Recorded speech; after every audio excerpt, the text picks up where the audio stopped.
So let's talk about the playoffs in the East. Obviously, I just posted a video about the West. Now we got to talk about the East. This is due because yesterday I could not upload, and I know that I've been kind of inconsistent. I'm sorry about that. I am going to get back to consistently uploading. The problem is that life has not been treating me well after I got home from vacation. So I'm going to get everything figured out, and we're posting every day. We're getting the videos through. So in the East, so the Hawks, as we see them, the Hawks and the Bulls clinched. They're in the playoffs, which is cool. It was sad to see the Nets go. Honestly, I would have liked to see McHale competing for something. And honestly, when we see some of the teams which were left out, apart from the Nets, it's not very competitive down there in the East. So I do think that the Nets were kind of a cool team, but the Hawks, Trae Young is good.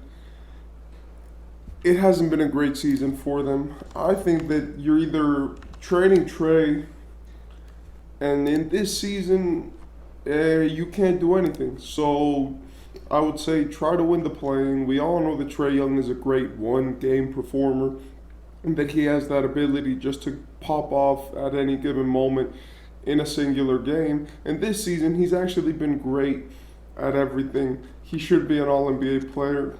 He's been apart from his games played, but he has been great at just winning singular games. He almost even beat Boston last year, where he took them to 6, and I think that was the hardest team that was not named Philadelphia. So if we're being 1,000% honest, the Hawks look like they could actually win the play-in, and then you have the Bulls. The Bulls are like a ticking time bomb. They're a team which are there. They're gonna try to compete, and if I were the Bulls, I would do the same thing. And yeah, they are a ticking time bomb in terms of their players. Most of them want to leave. Most of them are not happy. So for now, I think the Bulls should focus more on completing the season, making sure to think about what to do in the off season, and now just putting their mind to maybe get into the playoffs, be competitive, do whatever you want. The Heat and the Sixers, well, especially the Sixers, I think that they're in a situation where they've won 4 straight. The Pacers look like they could get eliminated, and I feel like with the Sixers, it's you have to win every game if you do not want to go into the play-in. For them, the play-in is just a formality now because they're a great team. The only problem is that they would have to face the Heat. And yes, if they lose, they obviously get another chance, but that would mean that you would have to face the Celtics in the first round. So whoever loses, in my opinion, if the Heat and Sixers stay in the play-in, those are the two teams which are making it into the playoffs. I don't see the Bulls winning. I don't see the Hawks winning, and I'm sorry about that. But I don't see them beating either the Heat or the Sixers in any situation. And so if the Pacers manage to stay in the playoffs, keep their seeding, win some games, then that means that whoever gets the 8th seed has to go against the Celtics. And the Celtics have won 62 games and basically look unstoppable this year. So I, as a person who watches the basketball, would not want to be the 8th seed right now. And that's just me being honest. Neither the 7th because you have to face the Bucks, but I do think that this season the Bucks, with their inconsistencies and with how they have handled themselves, I think that they're in a much worse situation, and they look much more beatable than the Celtics. Then the Heat. The Heat are just trying to push in, but they don't do ever a good job at winning games consistently. They're not one of those teams they're too grit and grind. They could beat out the Pacers, but they're in the same situation than the Sixers. And honestly, their schedule up and coming is pretty tough. Apart from the Hawks and the Raptors, I do think that them having to face the Mavericks, since they only have 4 games left, can have a huge effect on if they make the playoffs or not. I think they could win against the Hawks. and they play the Raptors twice. And I think that the Raptors are already going to be resting their players for the next season because those are going to be the final two games of the year. But I think that the Mavericks, if they do not win that game, it will be very tough for them to sneak in. They're 2 games behind Indiana, so 4 wins would put them comfortably to the point where if Indiana loses a game, then they're up, right? But if they don't win those games, then there's definitely a problem there for both parties, especially since Indiana only have 3 games left, right?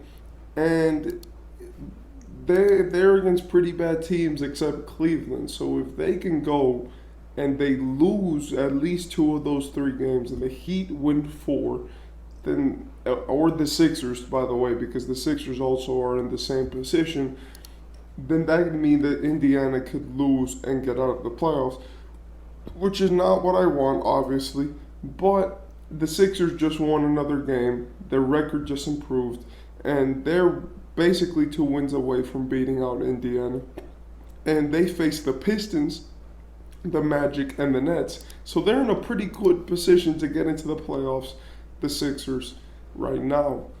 The Pacers just win every game. If you win every game, I don't think that the top dogs could beat you. I don't. If you win the next 3, then you get 48 wins, and that means that the Heat nor the Sixers could beat you out. It's the same thing as in the West, where it's like that 6 seed is part of the play-in basically, and those 3 teams are going to be competing. I do not think the Heat will do it because the Heat are so inconsistent. They'll probably lose a game to the Raptors just for any reason.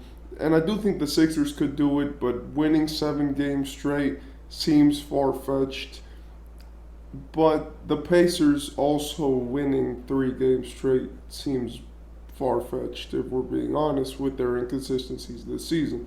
So I do think that that 6 seed will be changing. I think it will probably be the Sixers, which will want to sneak up. That way they can face the Magic and get by the first round easily. But I would like to see maybe a Florida duel, Magic, Heat, in that playoffs. But that's just because I'm a Heat fan. The Cavaliers, they look okay. I think we all know they're not doing anything. I think with them right now, it's do not lose a lot of games. You have some games left. It's okay. You have 3.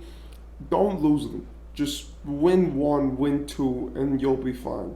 Because them and the Knicks have a problem where they could actually be overtaken by one of the playing teams if it goes in a certain way. Like if the playing teams win all of their games, they both have 4 games left, and the Sixers just won theirs.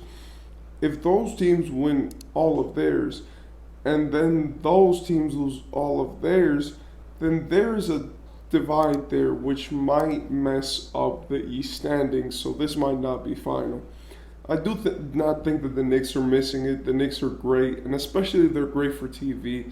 I think that they might get the 3 seed because the Magic do have a tougher schedule, facing the Bucks, the Sixers, and then the Bucks again. With the Rockets being there, but I do think that they're gonna lose most of those games because of tough competition. The Knicks are making it, I know that. And finally, we have the top 2 dogs. The Bucks already clinched their position. They're in the playoffs. They could go and lose every other game now. But they really have to focus on just getting playoff ready. It doesn't matter what your seeding is. It doesn't matter where you come from. You have Giannis, you have Dame, you have your guys. Make sure you get in. Make sure that you're competitive, and make sure that when you get there, you have the resources available to win the championship. You're not playing with this anymore. And Giannis is actually a real threat to leave if you don't win in the next 2 or 3 years.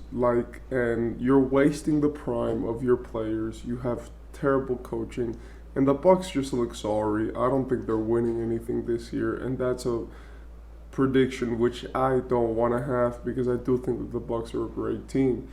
With the Celtics, I don't think I have to say much about them. They're the Celtics. They've won 62 games. they look like the team which is gonna win the championship, if not the Denver Nuggets.